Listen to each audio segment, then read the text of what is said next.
You thought we were done talking about world map movement, but actually, Future Dash here to talk about it a little bit more because there's been like a really important development in the way that we move on the world map that you're gonna want to know. So first of all, we're gonna do the manipulation stuff that I just talked about. But we're gonna make it spicier. But I should say though that even if you're not manipulating the world map, you might even say, especially if you're not manipulating the world map, you need to learn this movement. So, here we go. First of all, though, just to make the rest of the tutorial make more sense, we are going to do a manipulation. I'm going to do the 128.47. So, on BizHawk, that's 128.45 and a half. Remember, if you're on console or on DuckStation, you don't make that extra time, but because we're on BizHawk, we need to account for the extra loading time. But alright, so there we go. So let's make a save state there. Now, what we're going to talk about right now involves Cloud's position in space, his coordinates, and the way that they move. And so if you want to play around with this one yourself, one thing you're going to want to know is how to find Cloud's coordinates in space in RAM. And thanks once again to Ace Zephyr for having infinite patience with me and how big of an idiot I am. And point me in the right direction for this stuff. So here's how you do it. There is a value in RAM 10AD38. This value in RAM, if you have it as it's 4 bytes. You're right, 4 bytes. Display it in hex, and what it outputs for you, besides the 80, is it outputs for you a spot in RAM that is the player object. Now, you don't go directly to this location in RAM because the spot that's at that actual location, I think it just like points to another object or something. I don't know. It's not important right now. What's important is that you get your calculator out in hex calculator out, and you need to add C to this. So 10A554 is what we have right now. And if you add C to it, you get 10A560. And so you want to go to that location in memory. Again, 4 bytes hex at that location, 10A560. And that will get you Cloud's X coordinate. So that was after adding C to it. To get his other 2 coordinates, you add 4 to that twice. So first, on the calculator, we go +4. And then, you don't even have to do +4 on the calculator. It's easy enough to add 4, but I'm just saying, if it helps you keep track of it, it helps me. So 10A564, 4 bytes, hex. This is the next coordinate of his. And then lastly, +4 give us 10A568. And if you do that, you will now have Cloud's 3 coordinates, his XYZ coordinates in space. I might be backwards on my YZ here, but I mean, if you go down the list and say it's XYZ, that's how it outputs. But as you can see, the up-down is Z, and the left-right is X, meaning Y would be like his height from the ground. I'm not sure if that's technically correct, but that's what I've done. All right. So now that we have that, now that we know how to find his RAM values, it's time to look at some peculiar business here. I did say to put these in hex, but I'm actually going to make them unsigned for a second so that we can talk about something. It's a little bit easier to talk about this in unsigned if you're like me and you're just used to the numbers being displayed that way. If we run to the right, all right, let's take a look at this. How fast does Cloud move? All right, this is the crux of what I'm getting at here. This is what we're getting at. From 186.836, if I advance 1 frame, he goes to 896. Cloud moves 60 map units per frame. And so every frame, he moves 60 map units if you're going right. Yeah? If you're going vertically, it's the same thing. He moves 60 map units per frame. Okay. But what if you go diagonally? If you go diagonally, he moves on both axes, he moves 45 map units per frame. Now, it doesn't take a math genius to know that this is imperfect.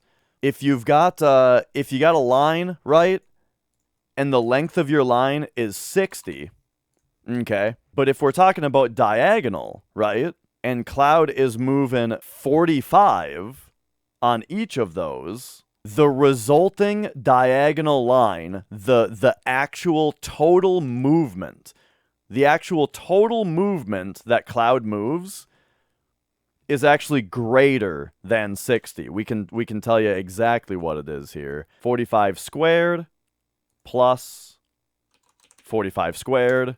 Take the square root of that. 63. Now, there's some rounding involved. It's not exactly 63.63. But the point is, if you were to round this off, he's moving 5% faster, 5% farther diagonally in one frame. Every frame diagonally, Cloud moves 5% more. That means in game, when you're moving, when you're only holding one direction on the D-pad, you're moving 5% slower than if you're holding two directions on the D-pad. Now, of course, if on this particular example, in this area, we want to be going directly east, right? And so there's no way to diagonally move directly east, except that there is. If you go into shoulder cam, this allows you to move diagonally, but that swings the camera around. But if you hold, let me get the input display here. If you hold the L and R camera swing the opposite direction of the diagonal that you're moving, it counteracts it. For example, if you go upright and you hold L, the camera doesn't move. And so you are able to move diagonally in any direction that you want. Now, this becomes very, very significant when we talk about this particular world map manip. But like I said, even if you're not manipulating, you should be learning this movement and doing this movement always. So just like with world map manipulation in general, remember how it's kind of funny to talk about world map manipulation first with Midgar because this one's a little extra complicated because of the Zolom? Well, that's still the case here. The only difference it makes, though, is if you're manipulating, you don't want to go into your diagonal movement until after you're in the Zolom box, because otherwise it'll affect what frame you hit the Zolom box, which will desync your manip. So that means that we behave the same way at the start, which for this manip is 1, 2, 3, 4. 4 inputs left, and then we go. And now, so what we do is, I talked about how you cut, and then from here, you start going straight right. You know, you cut down into the grass, and then you start going straight right from here. But check this out. I'm going to take a save state right here, and we're going to compare the two.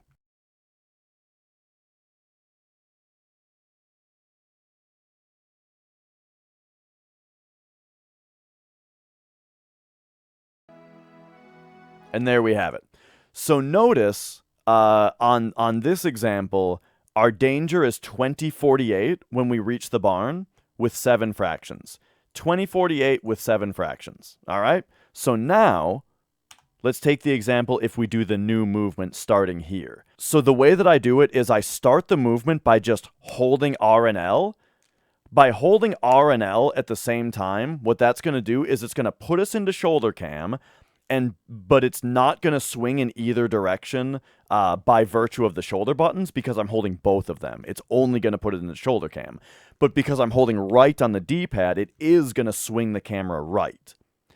And so what we want to achieve is we want to swing the camera right about 45 degrees so that then we can start holding upright and release R.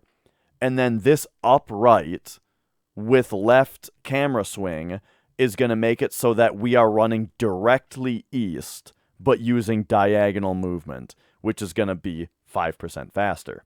But the faster isn't the most important thing, as we'll see in a second. So anyway, so I start holding R and L, and then release R, as well as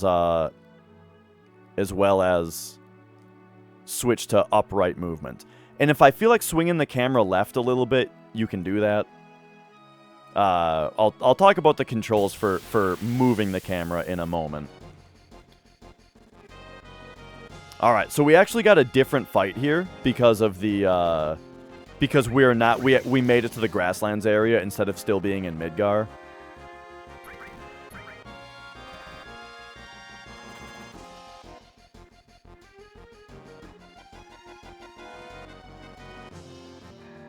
But now here's the important part. When we get to the barn, we only have 1024 danger and 1 fraction. So what that ultimately means is that we got to the barn faster, which is nice, but more importantly, we got to the barn with fewer danger checks, which means less chances to get into a battle. 2 less, actually. I have a better comparison that I've already edited together that I'll just show you right now. So in this example, I've kind of done the same thing, where I picked a certain world map manip that has menus on it, and then as I unmenu from one of them, it's going to split into the 2 different styles, so that you can see the difference. And so it splits right there to keep the frame count exactly the same between the 2. That way the battle RNG is the same. So as we can see, on top, we're going to do the normal movement that I just talked about, and on the bottom, we've got the new movement. So to talk a little bit more about the new movement also, I mentioned that the camera is staying still because you're going upright and counteracting it with L. So that means if you want to slightly adjust, like you want to move the camera right a little bit, just tap R1. Because upright, L1 and R1 will net a right camera movement. So you can just tap R1 to curve right a little bit. And then if you want to curve left a little bit, you can go straight up instead of upright for a couple frames. You know, just kind of feather the right input off and on a little bit, and that turns you left. So those are the little adjustments that you can make, and you'll see me doing that with the controller a little bit here. And then here, you want to actually turn towards the barn, and so you just use R to do that, just like I was just saying, except instead of a slight adjustment, you're making a bigger adjustment here to use R to turn towards the barn. So, because we're on the same manipulation, both of these got the battle at the same exact time, and because of the way that we split off, they're actually going to, since the battle started on the same frame, they're also the same exact battle RNG, so we don't got to worry about the RNG being different. And now continuing this new movement, here's the big reason that you do this right here. And let's get this a little bit bigger. Boom. As you can see, this example, the first example, the new movement just made it to the barn with 0 danger. That means the new movement had literally no chance of getting a second battle. It was impossible to get a second battle because it didn't even check for another battle. Up here, on the other hand, let's go a couple frames back here. Up here, if you're checking out the fractions and danger on the top side using overhead movement, 1 battle check, 2 battle checks. 2 chances to get into a battle. on the top example there. So that's the benefit of the new movement is, yes, it's a little bit faster, and it's neat to save a second or a half a second or whatever, but way more importantly, you're saving battle checks. Because not only is it fewer chances to get into a battle, but you're cutting off the last couple chances to get into a battle, which are the highest danger chances, you know? So it's like you're reducing the highest risk battle checks. And so this is the new movement. Once again, I'll talk about the Midgar one real quick, and then we'll talk about the other places to use this movement. So once again, for Midgar, you would do your normal manip movement, where you do the taps that you need to do. You come straight right to hit that Zolom box. You cut down to the grass, and then boom. Do the move. Practice it. Do the move to get yourself into diagonal movement. Swing the camera over. And then resume the movement, upright in L1. Any little adjustments you have to make with R. And there you go.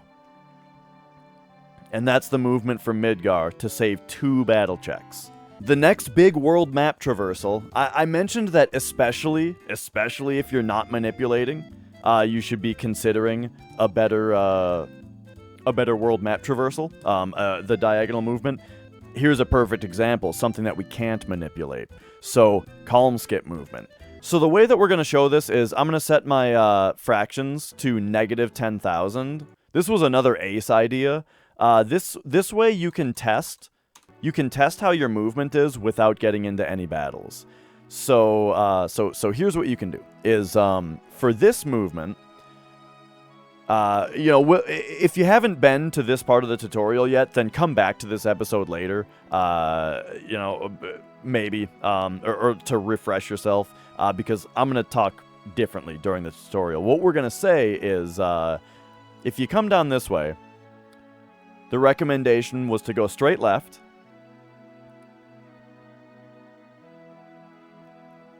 And then you would come down and around the forest, because it's not worth going through the forest.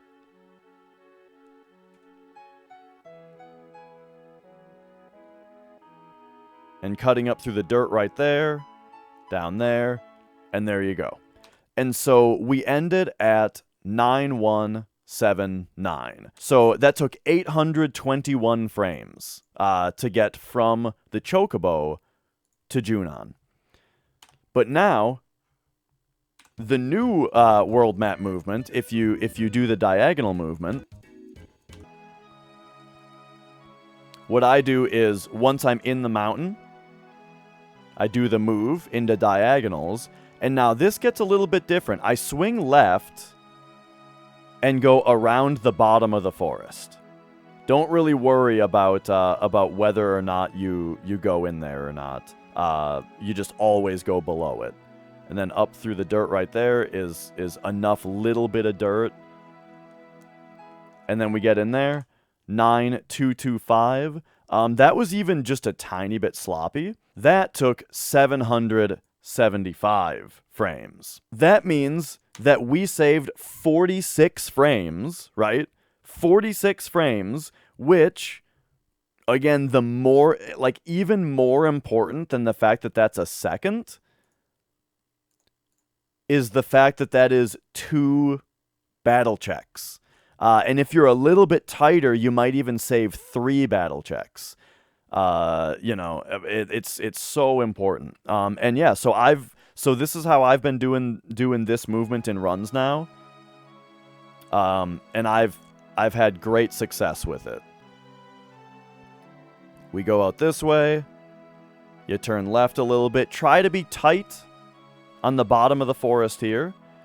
And then I've labbed it out and figured out that, you can go through... It takes too much effort to go around the top of this dirt patch, but if you go through the bottom part like that, that's pretty good.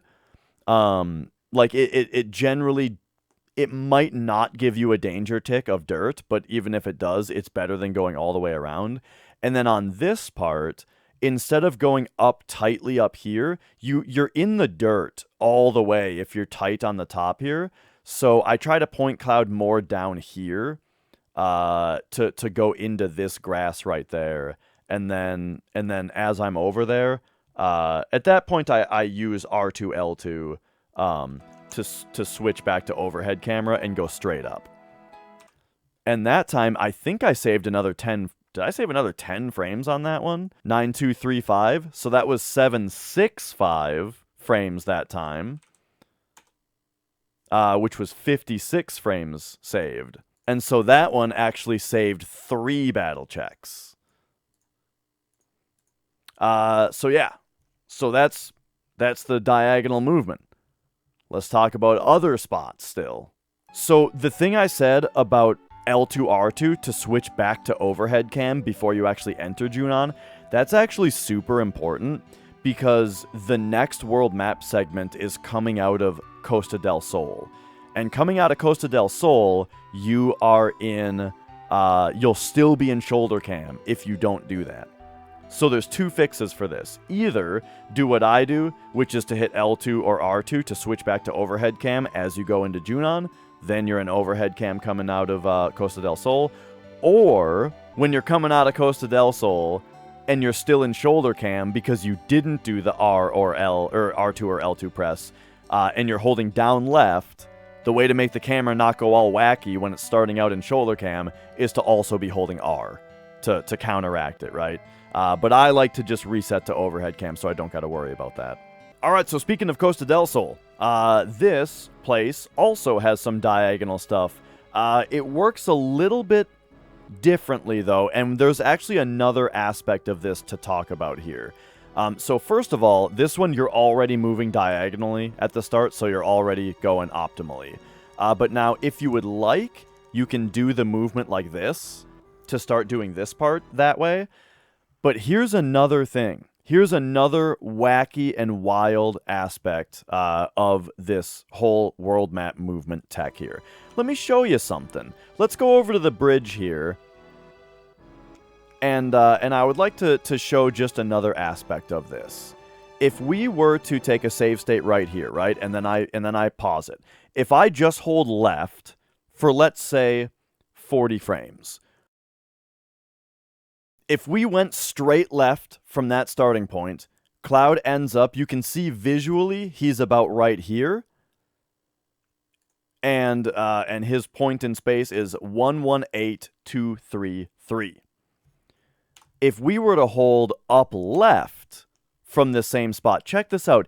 Even though Cloud is brushing against the wall, and so he's going in the exact same direction, which even appears to be down left.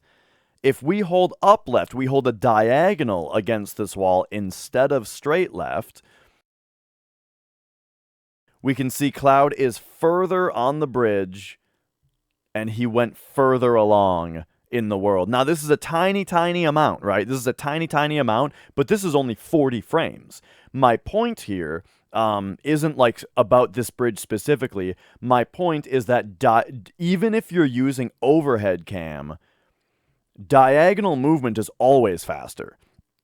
And so if you're on overhead cam, you can diagonally brush into straight edges in order to move the 5% faster still.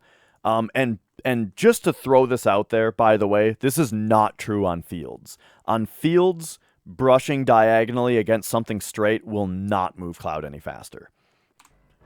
So, what that means is on this world map movement, I just start down left. I use shoulder cam here, actually for like a world map manip thing that I'll talk about in a different episode. And then about right here, I actually switch to down left and shoulder cam, and I just brush on the mountain throughout this whole area until about here when we get to. When you get to about this corner of the bridge, I switch to up left. And then when we get to about here, there's this long upward portion. So you could go into shoulder cam and just do the diagonal shoulder cam movement like I've been talking about, but you can also stay in overhead cam here and use upright and just brush on this, and you're getting the 5% bonus. And then about right here, I switched to just straight up so that I can start brushing up left on this little bit. And then about right here, I start brushing on that, but not too long because you don't want to get caught on that thing, and then we go in. So let's look at the difference there. If you were to only use overhead cam and you don't use the brushing that we're talking about, and you only hold left right here, because I've seen a lot of people only hold left right here, and then you just start going up,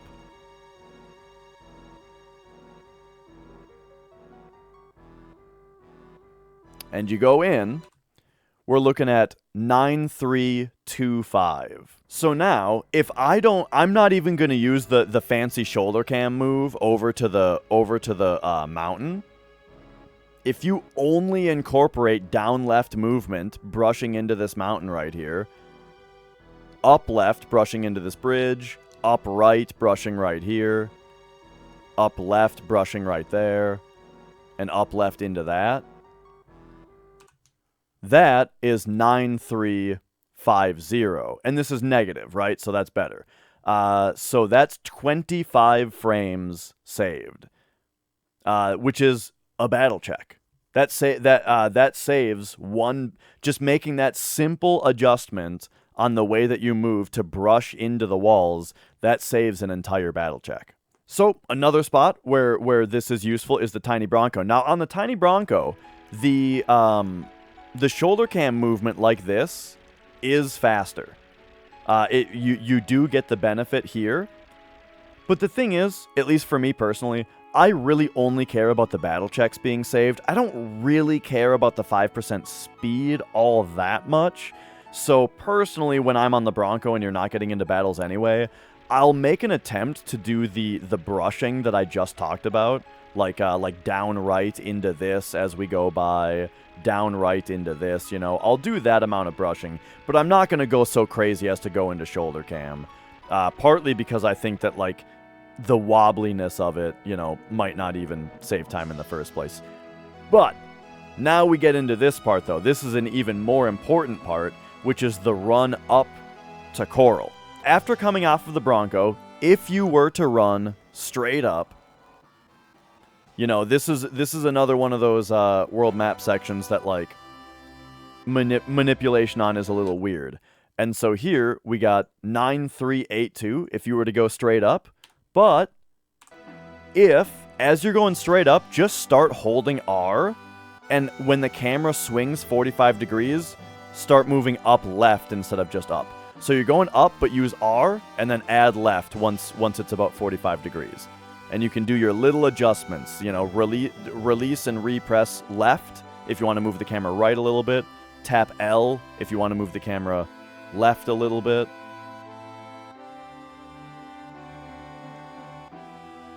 And there you go. And I did a pretty big mountain rush there, but anyway, but even so, we saved a bunch of fractions. Let's retime that to see exactly how many. From a straight up, we've got about 9381. But now with this movement,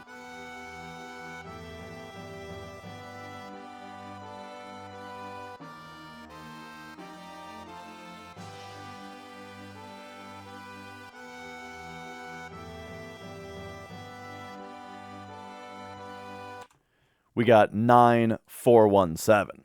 So if we subtract 9417, that saves 30. That example right there saved 36 frames.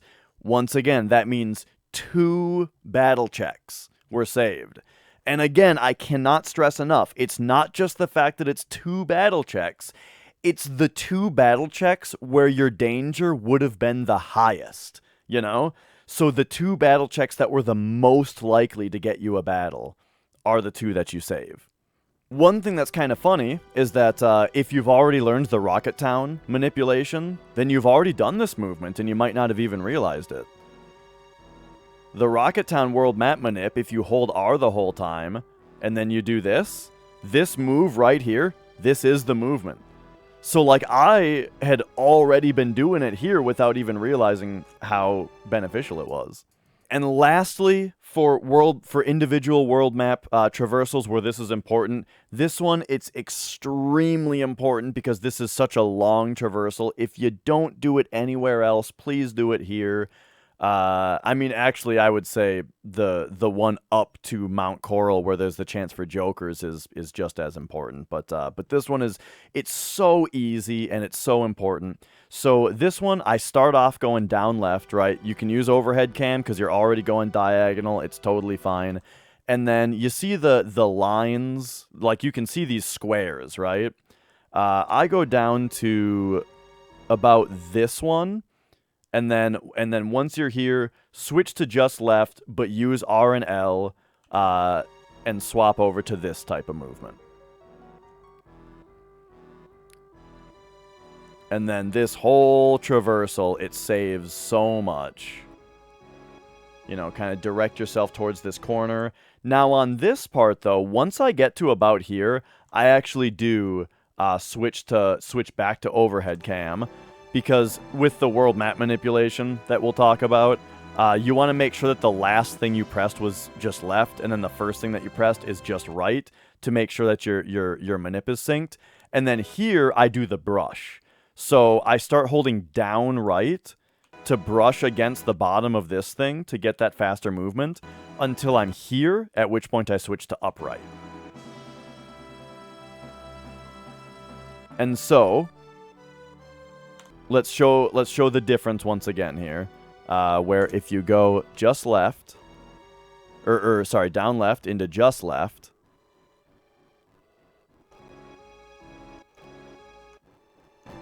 into upright, and then you go like just right into upright right here. Looking at 9113.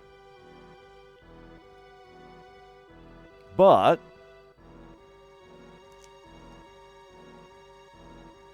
if we do this movement,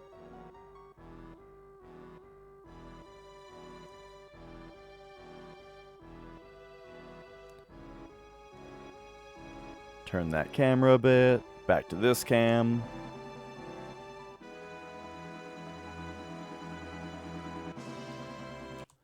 That was 9144. So, 9144, we're talking, that was one battle check saved, almost two. Maybe you could be a little... this is only 3 frames off of a second battle check saved. So if you were able to be a little bit tighter with the direction of your traversal, you could probably save 2 battle checks here. So there you go. That is diagonal movement on the world map using the shoulder cam. So using the shoulder cam, fighting against your diagonal, you are able to move in a cardinal direction while getting the 5% movement benefit from moving diagonally. Hopefully that was useful to you. And like I said, in future episodes, like this is a recent thing, and so in future episodes of the tutorial, I'm not going to be doing this as I'm teaching these sections. So just keep in mind these enhancements for it. All right.